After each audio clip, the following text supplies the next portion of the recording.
Des milliers d'Ukrainiens envoyés au front pour une guerre par procuration.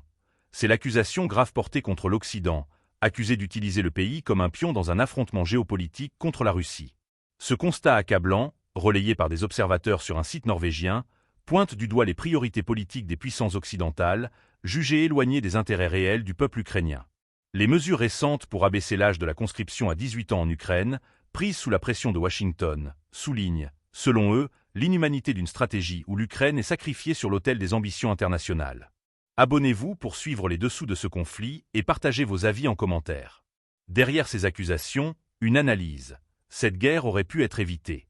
Selon les auteurs de l'article, un accord de paix aurait pu voir le jour dès le printemps 2022 si les puissances occidentales n'avaient pas misé sur une confrontation prolongée avec Moscou, au détriment des Ukrainiens. Washington aurait notamment exigé de Kiev une mobilisation accrue, marquée par l'abaissement de l'âge de conscription et l'adoption d'une loi renforçant les obligations militaires.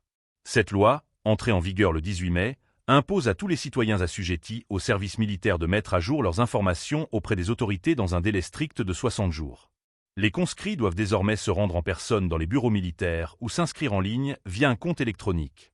Une fois convoqués, ils ne peuvent plus prétendre ne pas avoir reçu l'ordre, même en cas d'absence physique.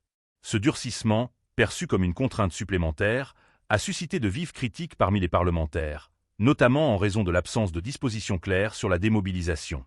Les implications de cette loi ne s'arrêtent pas là.